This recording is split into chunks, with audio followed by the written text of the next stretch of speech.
ঈদের আনন্দ শেষ করে এখন তো বাড়ি ফেরার পালা। আর বাড়ি ফেরার পথে আমাদের সাথে কি কি ঘটলো সেই নিয়ে আমার আজকের ভিডিও। আশা করছি তোমাদের খুব ভালো লাগবে ভিডিওটি। তো বন্ধুরা, বাড়ি থেকে আসার পথে আমার তো খুব ভালো লাগছে।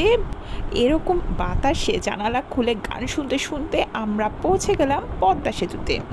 শুধু তো পদ্মা সেতুতে নয়, পদ্মা সেতু থেকে আমরা চলে গেলাম সরাসরি মাওয়া ঘাটে। কেন বলো তো? ইয়েস, ঠিক ধরেছো তোমরা, মাওয়া ঘাটের ইলিশ ভাজা খেতে। ইয়েস, এত মজার ইলিশ মাছ ভাজা, সাথে যদি থাকে বেগুন ভাজা আর লেজ ভর্তা, তাহলে তো কথাই নেই।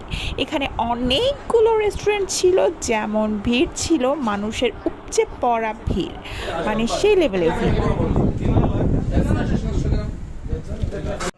দাম দর ঠিক করে মাছ পছন্দ করে ফেলেছি আমরা, এখন কেটে রান্না করার পালা। আর এদিকে দেখুন কি মজার মজার সব ভর্তা রেডি হয়ে আছে।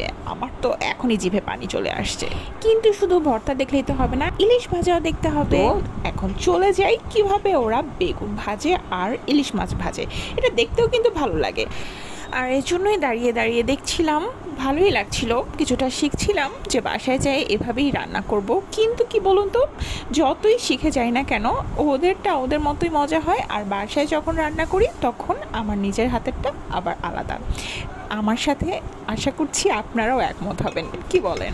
তো যাই হোক, চলে আসলাম ইলিশ মাছের লেজ ভর্তা দেখতে। কিভাবে ওরা বানায় দেখুন, সব পেঁয়াজ, মরিচ, ধনেপাতা, শুকনা মরিচ ভাজা, এগুলো সব রেডি করে রেখেছে। আর এরই মধ্যে রেডি হয়ে গিয়েছে আমাদের ইলিশ মাছ ভাজাটা, বেগুন ভাজা। এখন খাওয়ার পালা। সবার আগে ট্রাই করলাম লেজ ভর্তা, এটা সেই লেভেলের টেস্ট।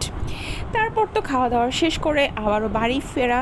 তো বন্ধুরা, ভিডিওটি আপনাদের কেমন লাগলো আমাকে কিন্তু জানাতে পারেন। আজ এ পর্যন্তই, সবাই ভালো থাকবেন, আল্লাহ হাফেজ।